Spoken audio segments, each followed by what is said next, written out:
Muito bem-vindos ao Cinema Grill, seu rodízio semanal de filmes. Eu sou o Gabriel Reis e vou te contar o que eu assisti nessa semana. No nosso cardápio de hoje nós temos Raiz de Tanis. O filme que eu vou falar então é o filme O Bebê de Rosemary, um filme de terror de 1968, tá? Antes de começar, só lembrando então que você pode ver a lista dos filmes que eu tô assistindo na descrição do episódio, tá? Que a gente deixa ali.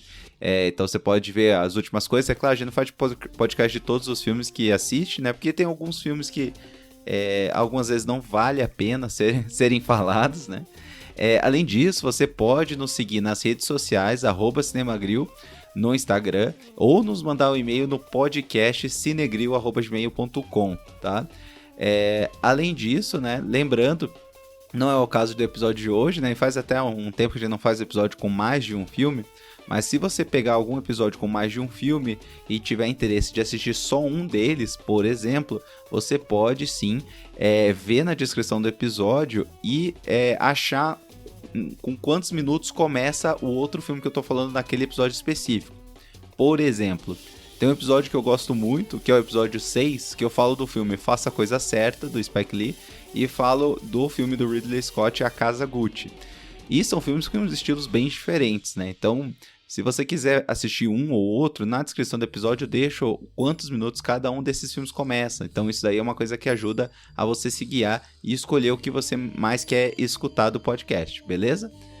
Então, hoje, solo, né? A gente fez os 2-3 episódios com a Júlia, agora um episódio sozinho aí, a gente vai falar desse baita filme que é O Bebê de Rosemary, que é um filme de terror aí, que faz tempo que a gente não cobre nenhum filme de terror.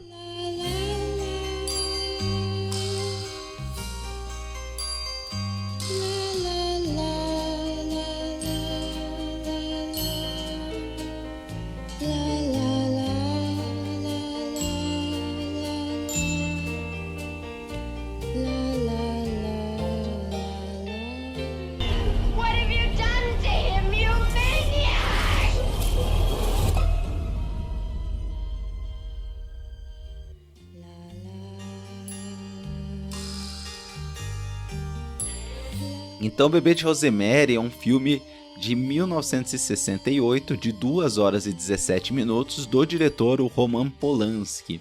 Ele é estrelado pela Mia Farrow, o John Cassavetes e o Ruth Gordon. Eu assisti esse filme, o motivo que eu não assisti é porque a Júlia não estava em casa, né? E eu tento aproveitar esses tempos para assistir alguns tipos de filmes que ela definitivamente não gosta. E o principal que ela não gosta de assistir aqui em casa, gente, é terror. Então, assim, sempre quando ela não tá, eu tento me forçar a assistir algum filme de terror, porque eu sei que não vai ter outra oportunidade tão cedo, né? E esse filme, ele é muito conhecido, né? Ele é muito bem falado, né? Um filme que realmente deixou sua marca aí na história do cinema e do terror, né? Então, eu tava bem curioso para assistir. Assisti no Globoplay, e nesse momento, pelo menos que eu gravo esse podcast, só tá no Globoplay. Talvez quando você terminar aí, quando você estiver escutando isso, talvez ele esteja em outros lugares. Uma sinopse do filme, então, essa história, né? Esse filme se trata sobre um jovem casal que está tentando ter um filho e se muda para um apartamento antigo, um prédio antigo, que tem uma história por trás e tem alguns vizinhos bem peculiares, tá? Bem, esse filme, se você não gosta de filme de terror, definitivamente não é uma coisa que você deva assistir, né? Porque o filme ele começa de um estilo, é uma coisa que eu vou até discutir um pouquinho mais ali nas minhas impressões, né? Mas é um filme que ele começa com um estilo de terror e vai para outro, mas não, se você não tem a praia do terror, assim, se não é o tipo de filme que você gosta, definitivamente você deve pular. Ah não, Gabriel, eu gosto de filmes de terror, eu assisto tudo que sai atualmente, daí sim, eu acho que aqui é um prato cheio, porque é um filme mais antigo que ele influenciou muito do que foi feito depois dele, e é um baita filme de terror na minha opinião. Eu achei ele muito bom, não só como capacidade de assustar puramente, mas uma história excelente, assim, uma excelente atuação. Sim, um filme realmente muito marcante pra mim, sabe? Gostei bastante de ter assistido. Dando aí um spoiler do que eu achei do filme. Então, se você gosta de terror, nem que seja um pouquinho, talvez seja a sua praia aí. Esse terror que ele tem um componente muito mais psicológico, mas sem dar spoilers, mais pra frente, o filme ele também tem um pouco de aura de sobrenatural. Então, assim, se é o tipo de terror que você gosta de assistir, esse aqui é um prato cheio e é um baita filme. Então agora eu vou te dar aqueles segundinhos ali para você se definir se quer escutar eu falar sobre o filme, né? Claro, você... Gabriel, não quero assistir, mas tô curioso. Bem, eu vou descrever o filme como um todo, vou fazer aquela parte assim que eu dou uma saída um pouco, a gente fala um pouco sobre o estilo do filme, sobre o subtexto do filme e sobre filmes de terror de forma geral.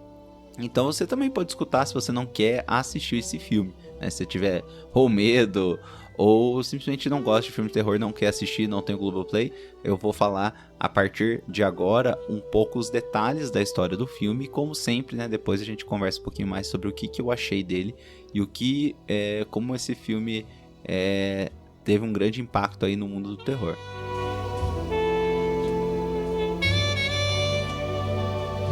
Então, esse filme ele acompanha a Rosemary e o Guy, que são um jovem casal aí que mora em Nova York. Eles decidem mudar para um novo apartamento, um apartamento maior, num conjunto, né, mais antigo ali de Nova York, ali perto do Central Park. O Guy, que é interpretado ali, né, pelo John Cassavetes, ele é um ator que está tendo dificuldade em arranjar novos trabalhos, né? Então ele fez poucas coisas e está ali na dificuldade para tentar conseguir papéis maiores. E a Rosemary, que é a atriz, que é a personagem principal da história, ela tem o sonho de ser mãe.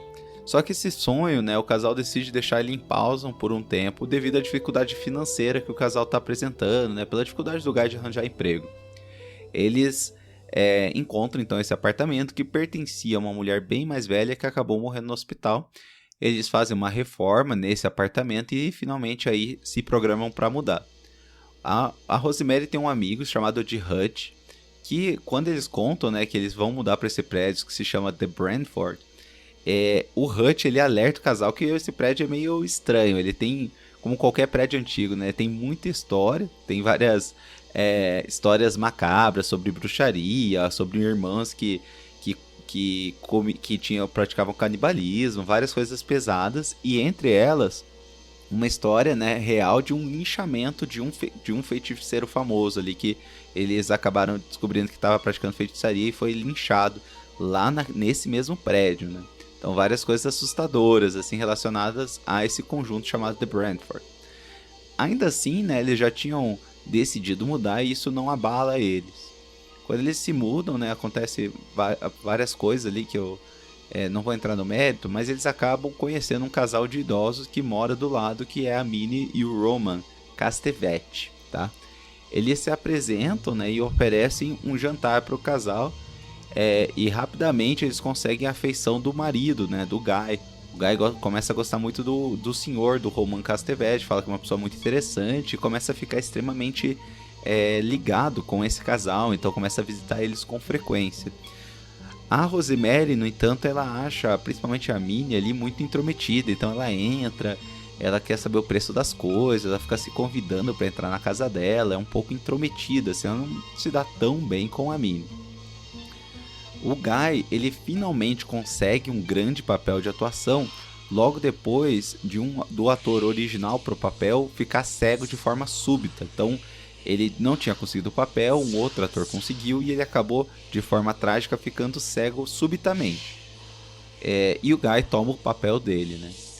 Com isso, o casal então, né, a Rosemary e o Guy decide finalmente ter um filho.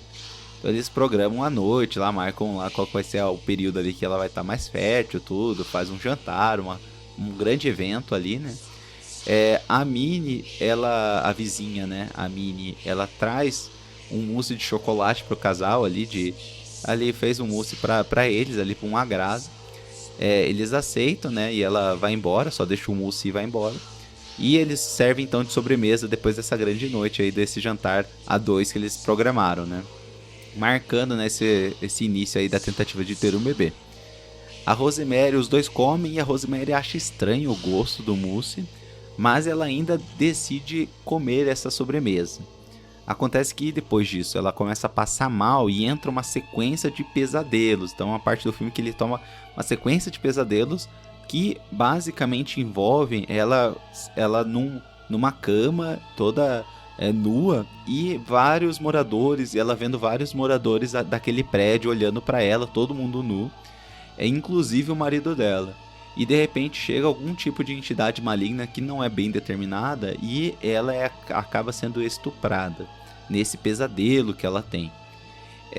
Ela acorda, apesar disso, né, apesar de ela entender como um pesadelo, ela acorda toda arranhada, toda machucada, assim, arranhada, né? E o marido fala que ela não estava muito bem, ele estava meio bêbado e eles acabaram tendo uma relação. Porque ele disse que não queria perder a noite, né? Que é um absurdo, né? A Rosemary, então, depois dessa noite, acaba engravidando. Então, finalmente aconteceu o que ela estava esperando há muito, muito tempo.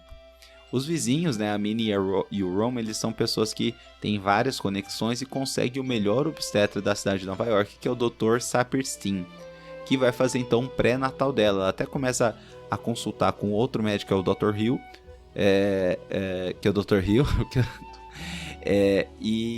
só que eles convencem ela que esse Dr. Saperstein aí é o melhor obstetra da cidade, é quem eles confiam, e ele orienta ela a tomar várias vitaminas especiais preparadas pela Minnie, né, pela vizinha, e a vizinha então começa com esse hábito então de fazer um shake ali, uma coisa para ela todo santo dia, e entrega diretamente para Rosemary tomar, para ela ter mais vitamina e ficar mais forte aí durante a gestação. O Hutch, que é o amigo da Rosemary, visita eles e estranha que a Rosemary está cada vez mais doente, apesar de estar grávida. Então ela começa a ficar cada vez mais pálida, cada vez mais magra e apresenta uma dor insuportável que dura desde que ela descobriu a gestação. Então ela está com 2-3 meses e continua sentindo dor diariamente, né? Uma coisa que o marido, os vizinhos e o Dr. Saperstein falam que é totalmente normal ficar sentindo dor direto por 2-3 meses, né? O que claramente não é. Então o Hutch, ele estranha muito disso, né? E comenta com ela: nossa, Rosemary, você tá muito mal, você não tá com um aspecto muito bom, será que não vale a pena a gente ver uma segunda opinião? Alguma coisa está acontecendo, né? Então começa a colocar essa pulga atrás da orelha dela do que está acontecendo. E o que são essas coisas, né, dela. Ela começa a desconfiar no final dos vizinhos dela, né? Ela já não gostou muito da Minnie e do Ron, acharam eles meio estranhos, acharam a casa dele meio estranha. E agora com essa coisa de ficar tomando lá a vitamina deles todo dia e ela não se sentindo bem, ela começa a ficar meio desconfiada. Ela para de tomar essas vitaminas e decide procurar outra opinião, até chega a ter uma discussão com o Guy, com seu marido, que fala que isso é tudo da cabeça dela, que ela tá inventando, que é bem normal na gestação. E quando eles estão bem nessa discussão, a dor súbita some. A dor some de forma súbita, né? Ela simplesmente melhora depois disso tudo. Apesar disso, o Hutch, ele ficou bem encucado com até um amuleto que a Rosemary ganhou dos vizinhos ali, e começa a pesquisar algumas coisas e liga de volta depois de alguns dias dizendo que precisa encontrar urgentemente a Rosemary, porque ele descobriu uma coisa muito importante. Só que acontece que quando ela vai encontrar ele, ali que eles combinam um local de encontro, ele não aparece, e ela descobre que ele ficou doente subitamente depois de ter conversado com ela, depois de ter telefonado para ela, e ficou em coma. 3 semanas depois ele morre, e ele deixa de herança ali um livro sobre bruxaria para Rosemary. E esse livro tá cheio de inscritos e marcados, coisas para Rosemary ler. E no livro, de forma resumida, ele basicamente prova que o vizinho, o Roman, ele usa um nome falso porque ele é filho daquele feiticeiro que eu comentei no começo, que foi linchado naquele prédio. E o livro também ele entra nos detalhes da prática da bruxaria, o que bate com várias coisas que está acontecendo com a Rosemary e várias coisas que os vizinhos estão fazendo com ela. Então, eles deram um amuleto de Tanisa ali, que depois ela descobre que na verdade é um amuleto ali que é uma maneira assim, não é uma coisa assim para trazer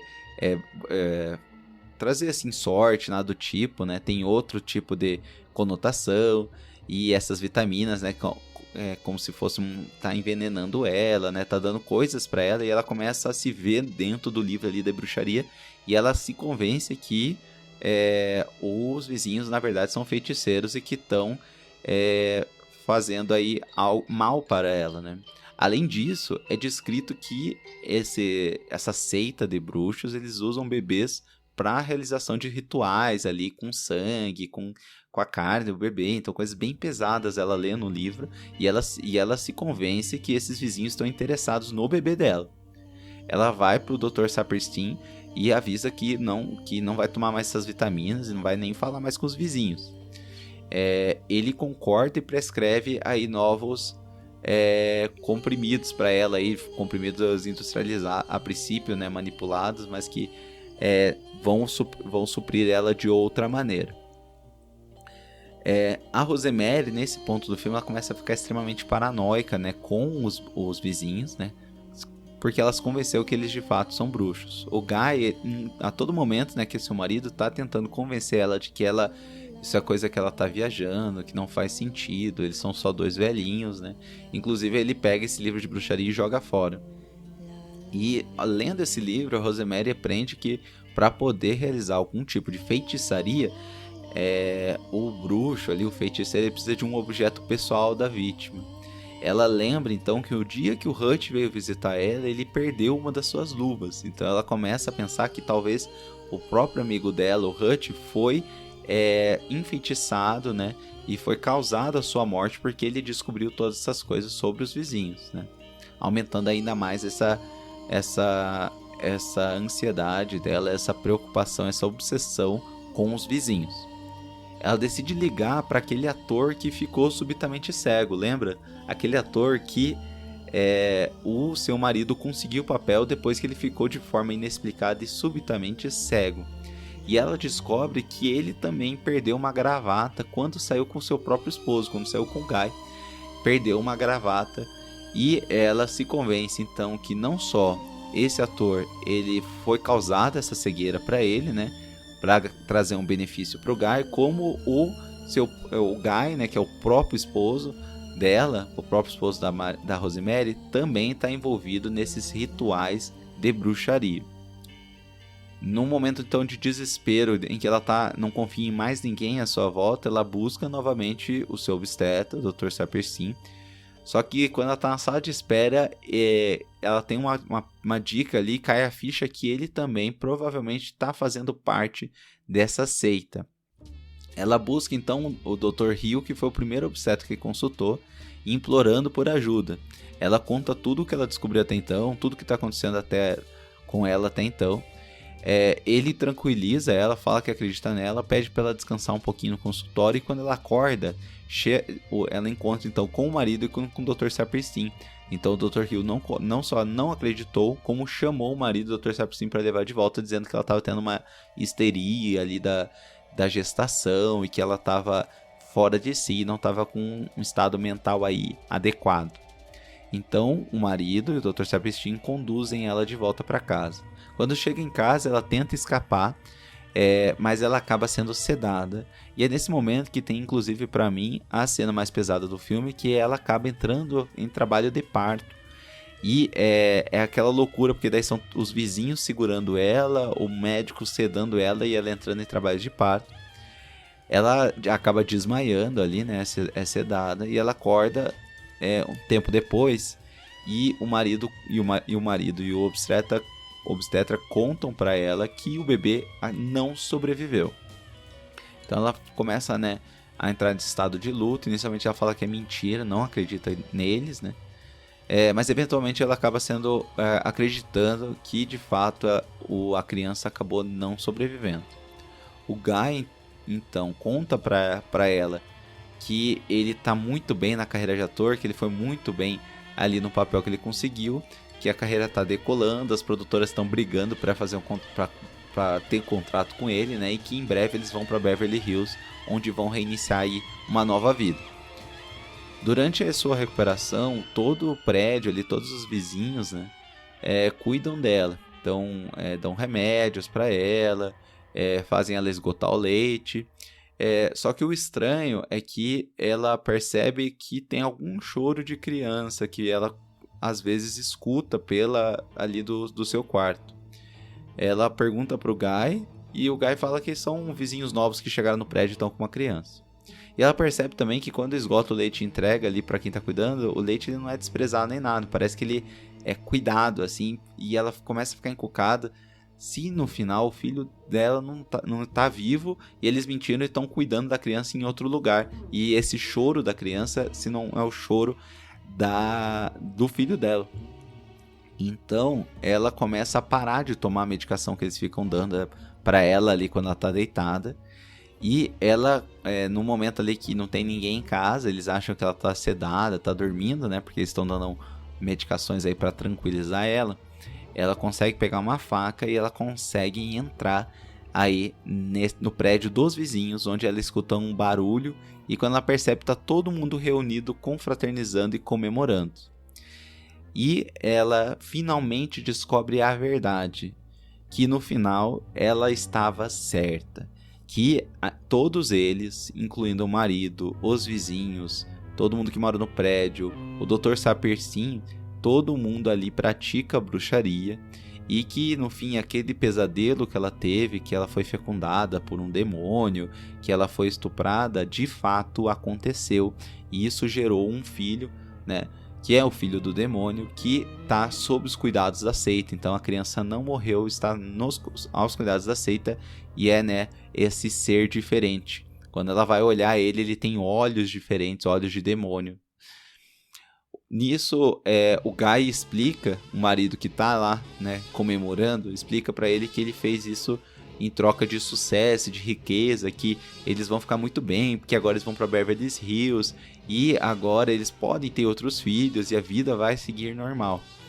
No momento de choque, a Rosemary ela se aproxima ali do bebê e a gente fica na dúvida se ela vai tentar matar o bebê ou vai cuidar dele, vai ficar junto com ele. Todos os membros ali da seita, especialmente o Roman, falam que o bebê precisa da mãe, que é pra ela cuidar dele, porque é o bebê dele, é dela, né? É a criança dela. E no final, ela decide assumir esse papel de mãe e criar o seu bebê, o bebê de Rosemary. Muito bem, nossa, eu adorei esse filme, achei um filme excelente, tá?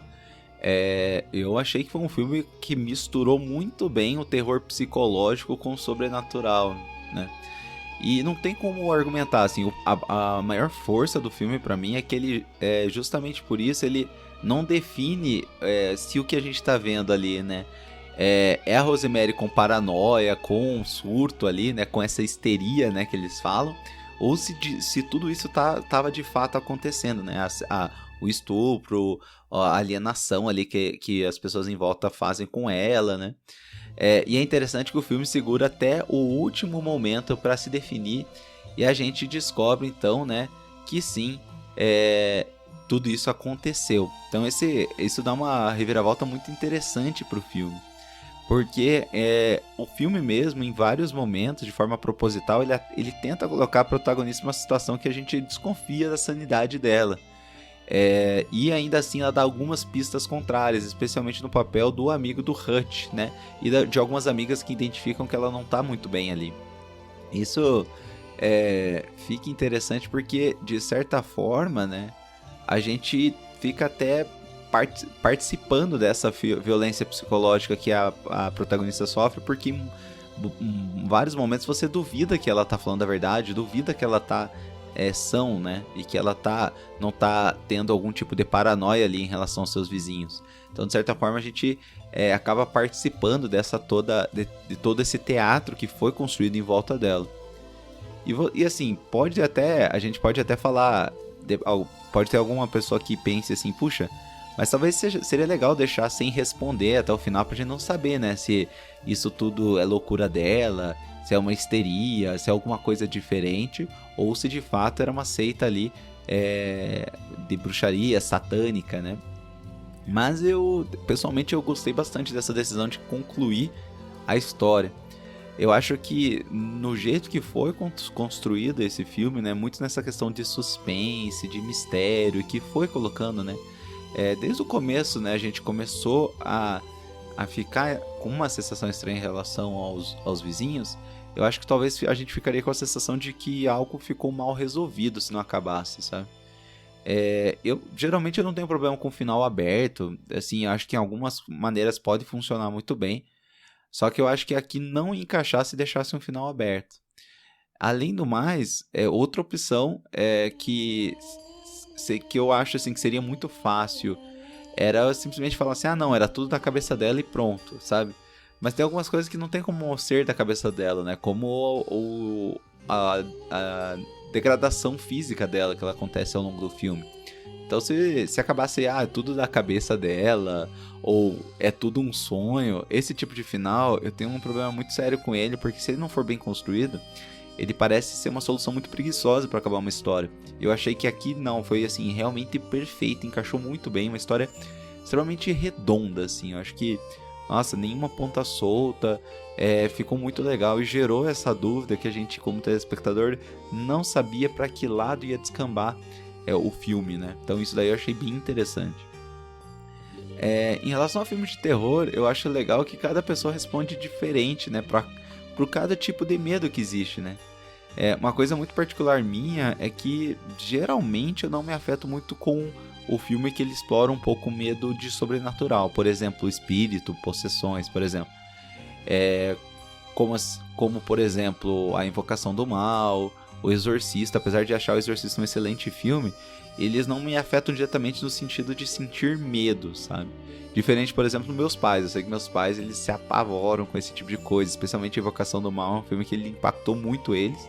E eu lembro quando eu assisti assim, eu achei um filme legal, mas em nenhum momento é um filme que realmente me pôs assim, de ficar ansioso, ou só se for aquele medo de um jumpscare, alguma coisa pular na tela, mas não aquela sensação de desconforto, de ficar com medo, assim, da situação proposta.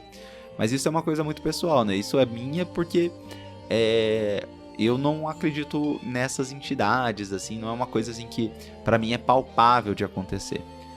Só que agora, um tipo de medo, né, um tipo de ameaça que realmente me afeta é geralmente os medos que brincam com violência urbana, especialmente. Né? Geralmente quando é algo assim, pessoas reais ali fazendo mal para as pessoas reais. Esse é o tipo de situação que geralmente me afeta mais, assim, que realmente brinca um pouco mais de... Me gera um pouco mais de medo, me gera um pouco mais de ansiedade vendo o filme. Por exemplo, tem aquele filme O Albergue, não sei se vocês já assistiram, que é um filme que eu gosto bastante, assim, como terror, eu acho um filme bem, que assusta bem, assim, que é um filme sobre uns mochileiros que eles são raptados no leste europeu e são levados ali para como se fosse uma loja ali onde eles são torturados de forma paga. Então, magnatas vão até esse lugar e pagam valores para torturar mochileiros, né? Então, é um tipo de filme, um tipo de medo que brinca, que assim me afeta um pouco mais.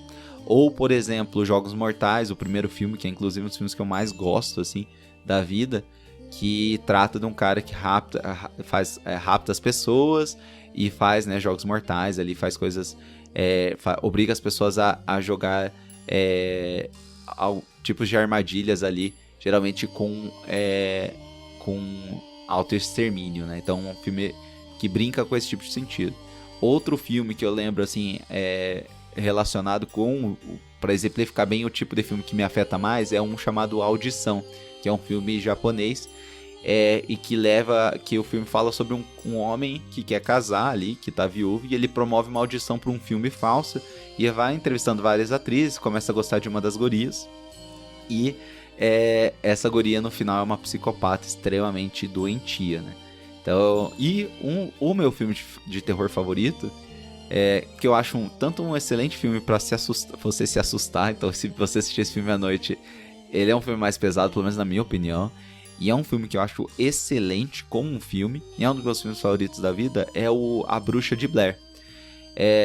Quem já assistiu A Bruxa de Blair, talvez possa parar nesse momento do podcast e falar, não, pera aí, Gabriel, A Bruxa de Blair é sobre bruxa, sobre feitiçaria, né? Sobre algo que, como você disse, não é tanto a coisa que te assusta, né? Só que se você... Eu te sugiro rever esse filme. E geralmente eu não gosto de vídeo do YouTube explicando o final, sabe? Geralmente eu acho, às vezes, eles tentam espremer demais de um filme e querer explicar o final de todos os filmes e perde a graça. Mas tem um vídeo que eu vou deixar na descrição desse episódio, que é um vídeo muito bom explicando o final de Bruxa de Blair. E depois que você assistir isso, você vai ver esse filme de uma forma muito diferente. E você vai entender por que esse filme me assusta muito. Então, Bruxa de Blair é um excelente filme para se assustar, né? Se você tá nessa pilha. E é um excelente filme de forma geral, como construção de filme. E esses exemplos de filme que eu falei são filmes que brincam mais com o meu tipo de medo, né? Só que o interessante, voltando aqui, do Bebê de Rosemary, é que é o filme que ele brinca com os dois, né? Porque ele tem um início que é um início, né, meio e que se mistura ao longo do filme, que é esse terror mais psicológico e essa situação de manipulação psicológica que a personagem principal sofre, que é uma coisa que me gera aflição, que é o tipo de medo que realmente tem mais me afeta mais, e também tem o medo sobrenatural, que é o medo ali dela ser fecundada pelo demônio, dele ser feiticeiro, que é o tipo de medo que não me afeta tanto. Mas ele combina de uma maneira tão boa, mas tão boa, que ele potencializa um ao outro, né? Principalmente porque a gente não sabe o que de fato é real ou não. Se é viagem dela, se ela tá paranoica, ou se de fato tem uma seita ali e ela é o receptáculo ali do demônio. Então isso daí gera um efeito muito bom ao filme, e isso potencializa esse tipo de situação. Principalmente o que realmente me deixou muito desconfortável, assim, que eu achei como um elemento de terror foi muito bom, é esse que existe até um termo chamado gaslight, né? Gaslighting. Eu peguei um trecho aqui meio que traduzindo o que seria essa expressão, gaslighting. Então, gaslighting é definido como a manipulação psicológica através de comentários e ações que visa fazer que determinada pessoa passe a questionar a própria sanidade, com um profundo sofrimento à vítima e prejuízos principalmente às suas relações interpessoais. Então, isso pra mim foi essa situação em que o marido, os vizinhos, o obstetra, todo mundo ali tava falando que a Rosemary tava obcecada, que a Rosemary tava inventando as coisas, tava desconfiando de algo que não existia. Isso tudo pra mim gerou, foi uma situação muito de forma que aterroriza muito, né? Porque a gente se vê como ela tá ali sem defesa nenhuma, ainda mais quando o seu amigo morre, né? Então ela busca ajuda ali pro Dr. Hill, tenta explicar pra ele, e essa cena é especialmente angustiante porque você entende que talvez ele possa estar compreendendo o desespero da Rosemary, mas no final ele só ajuda aí os malfeitores terem acesso a ela de volta, né? Então esse tipo de situação e esse desespero ao longo do filme, pra mim foi realmente o efeito maior que teve em mim, né, Gabriel? Uma coisa pessoal, né? Então eu achei uma coisa muito forte, né? Então, principalmente por ser uma coisa real e que a gente sabe que acontece, esse teve um impacto aí no quesito terror ainda maior pra mim. E como eu disse, né, a gente não só a gente observa isso acontecer, mas em alguns momentos a gente participa dessa atividade, porque em alguns momentos a gente duvida do que ela tá falando, duvida do que ela tá sentindo, né? Então a gente fica até o final do filme e fica pensando, puxa, será que isso tudo é da cabeça dela? Será que isso tudo é algo que ela tá inventando? Quando no final a gente descobre que não. Então eu acho que, ainda mais quando a gente descobre que não, é mais aquele soco na cara do telespectador de que, olha, você estava duvidando do que ela estava dizendo, né? Você não estava levando em consideração, você não estava sendo atencioso com ela, e no final sim, ela estava sendo ali manipulada, estava passando por todo esse abuso psicológico e físico, né? Foi estuprada e tudo. E o mais difícil ainda de aceitar foi, no final, descobrir, né, que o marido também fazia parte da seita. E eu acho que a construção dele foi muito, muito forte, assim, muito boa, muito bem feita.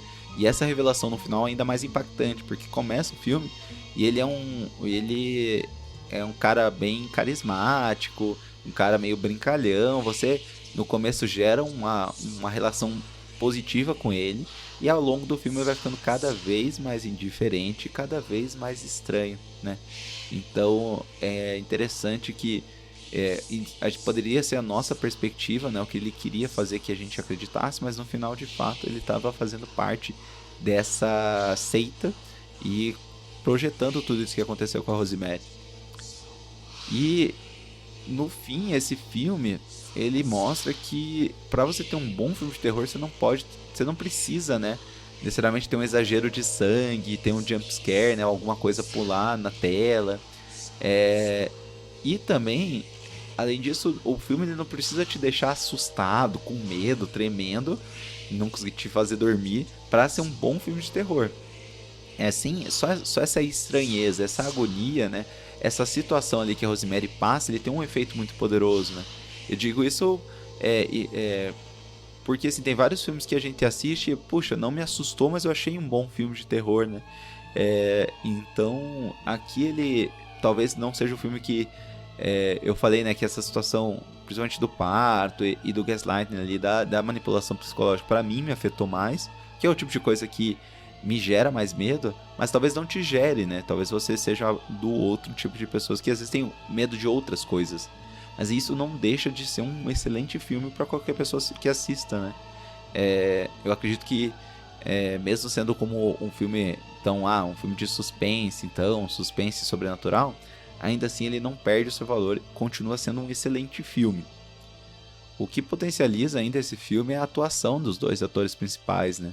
A Mia Farrow é muito interessante ver a transformação que ela tem ao longo do filme.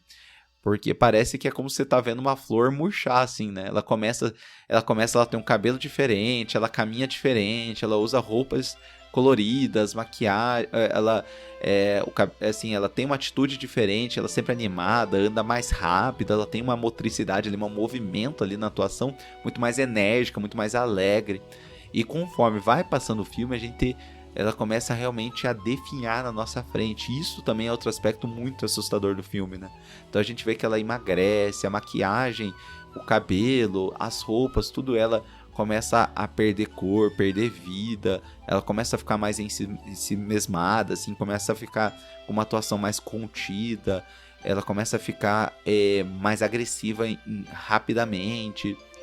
Então a gente percebe que ela começa a ficar muito diferente ao longo do filme, e essa transformação foi muito impactante, né? Que foi resultado puramente aí esse abuso psicológico e físico de todas as pessoas à volta dela. E o John Cassavetes, que é o ator que interpreta o Guy, como eu disse antes, também foi muito bom. Foi muito interessante ver o John Cassavetes, porque eu nunca tinha visto uma atuação dele, eu sabia que ele era um ator famoso, mas ele já passou aqui no podcast por um filme que ele dirigiu e escreveu, que foi Uma Mulher Sob Influência, que é inclusive o episódio 7, tá? Que é um filme excelente, inclusive tá no episódio de top 10 aí do podcast, ele tá, Uma Mulher Sob Influência, que é um excelente filme, e é um filme que me chamou muita atenção por esse diretor, que foi um diretor mais do cenário independente aí dos Estados Unidos. E aqui ele tá excelente como ator também, né? Uma coincidência entre esses dois filmes, né? O Bebê de Rosemary e Uma Mulher Sob Influência, é que, de certa forma, né, os dois filmes eles lidam com transtornos mentais ou situações ali de abuso psicológico, né? Então, Uma Mulher de Influência, Sob Influência, um excelente filme, inclusive. E tem mais sobre esse filme no episódio 7. Então, se vocês se interessarem, é um filme que eu recomendo muito. Agora de cabeça, assim, uma sinopse é basicamente uma família ali que tem que lidar com uma mulher com um surto ali, um surto de mania, um problema psiquiátrico ali mais importante, e o marido e os dois filhos pequenos têm que lidar com essa situação. E é um filme bem intenso também, bem pesado, mas muito bom. E foi interessante ver esse ator, John Cassavetes, aí no papel como ator, né, e não como diretor, e ele realmente foi muito bom, porque ele é um cara que ele é muito carismático no começo, e depois no fim você realmente pega um ódio mortal desse cara, né, porque a troca que ele fez, né, a esposa e o filho por uma carreira de sucesso. Além disso, o filme ele tem vários detalhes que surpreendem bastante. Depois eu fui dar uma olhada e tem algumas cenas, eu não vou entrar em detalhes, mas tem algumas cenas que o Guy ele se retira e dá para escutar bem baixinho a campainha dos vizinhos. Então, por exemplo, quando o Hutch vai embora, ele fala que vai pegar um sorvete, e na verdade ele vai levar a luva né, do Hutch ali para os vizinhos fazer a feitiçaria e matar o amigo da Rosemary. Vários pequenos detalhes do filme. Ele sabe, uma hora ele larga sem querer que um dos vizinhos lá, ele faz a gravação. Ele dá a entender que ele já participa dessa seita e ele fala sem querer a função de um dos integrantes ali da seita. E a Rosemary não percebe. Então o filme ele tem vários detalhes bem interessantes que ele não fala muito dele, mas gera todo um entorno que traz uma autenticidade para a história muito grande. Inclusive, né, se você parar pra pensar, puxa, será que a mulher que morava ali antes, será que ela foi enfeitiçada também? Porque eles falaram que ela estava em coma e morreu no hospital.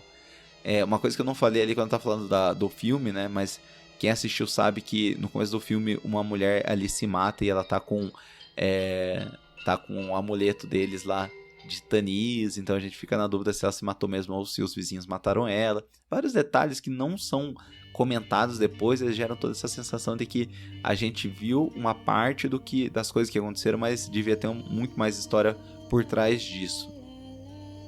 Esse filme, pra mim, é mais um excelente filme desse diretor, que foi o Roman Polanski, né? Eu já falei nesse podcast que eu sou muito, muito fã do Chinatown, um filme dele, inclusive que eu tenho tô olhando pra agora, eu tenho um pôster dele colado aqui em casa. Eu gosto muito desse filme, um excelente filme noir, que é o Chinatown. E eu pretendo ver no futuro, aí, quem sabe aparecer no podcast, o Inquilino, que é outro filme que falam muito bem dele.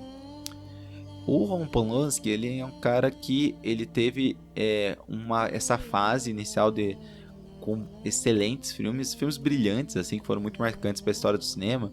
Só que isso foi interrompido porque ele cometeu um crime hediondo, né? Não sei se vocês sabem, mas ele foi acusado e condenado por estupro. Inclusive, ele fugiu dos Estados Unidos para não ser preso, né?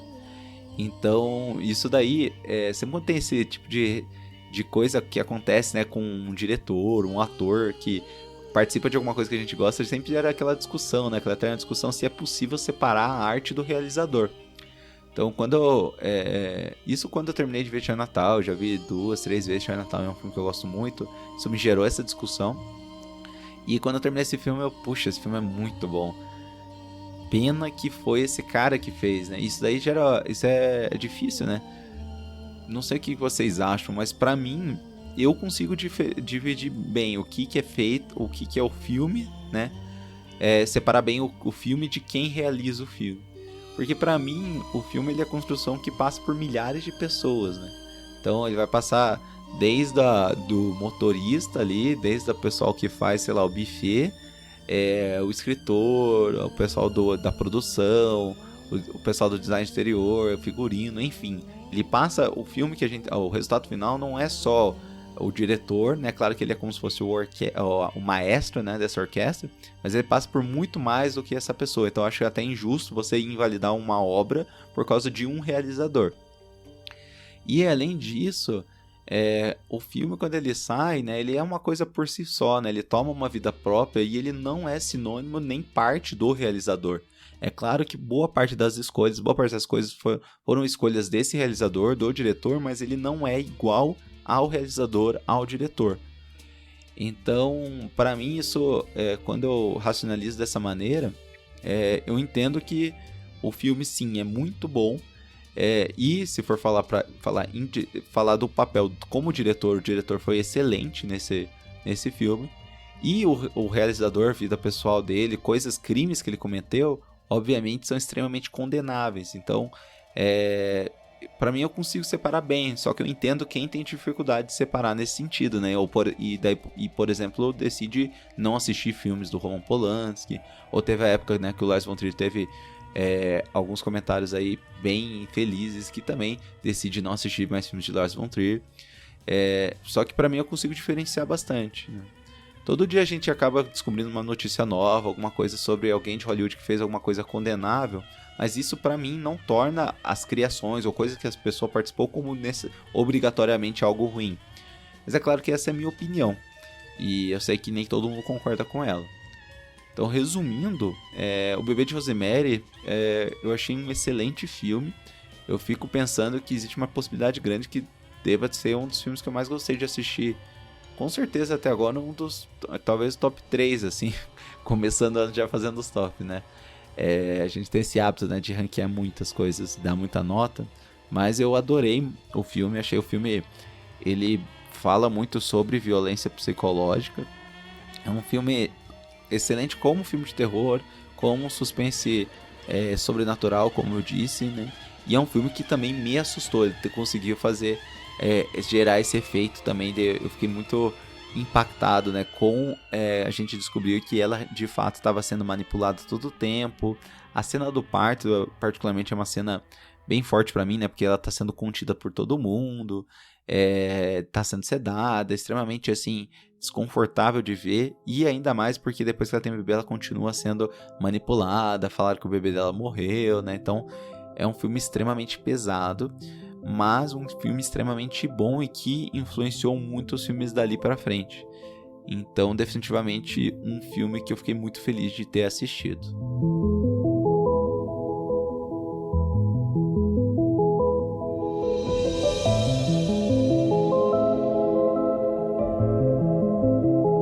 Muito bem, terminamos aí nosso 18º episódio. Primeiro eu queria agradecer por escutar o podcast até agora, obrigado por fazer parte aí, o pessoal que escuta, que avalia, né? Terminando aí, eu queria saber qual que é o estilo de filme de terror que vocês mais têm medo? É filme de slasher, é filme de...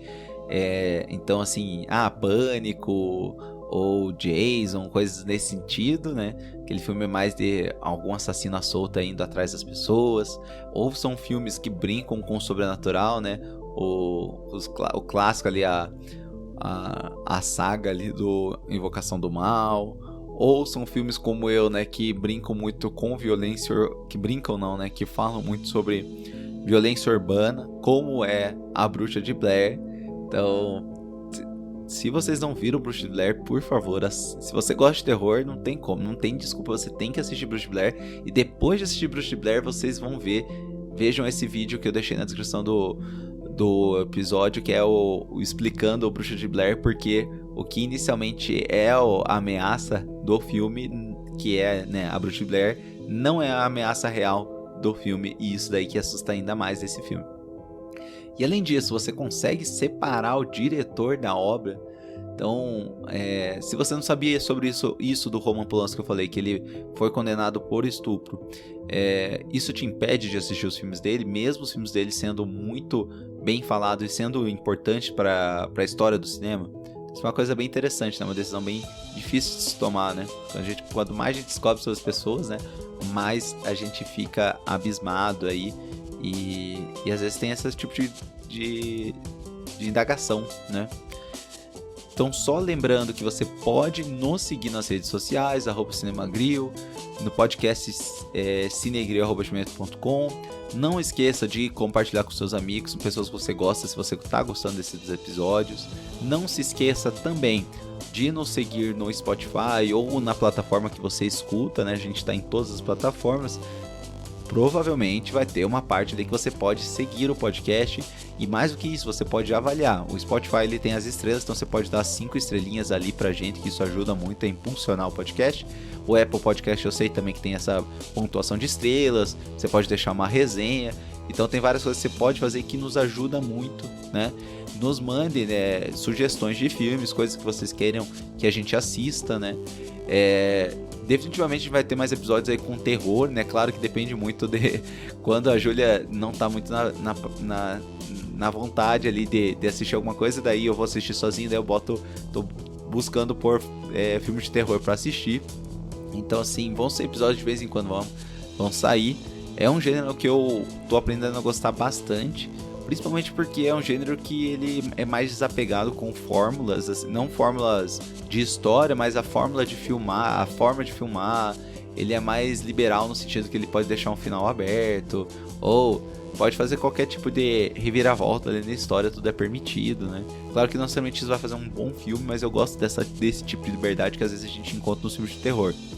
Então, caso tenha alguma coisa de terror que você me recomende, né?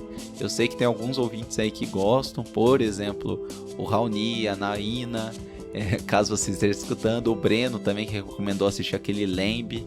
Então, assim, me mandem coisas assim, que isso me ajuda muito a selecionar.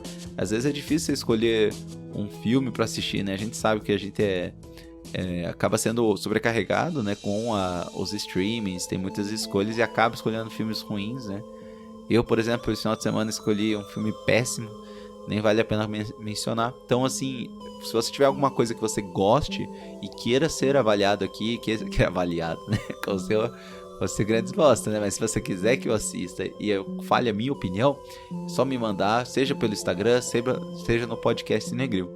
E isso me lembrou outra coisa também interessante, é que eu postei a capa antes de dizer o filme.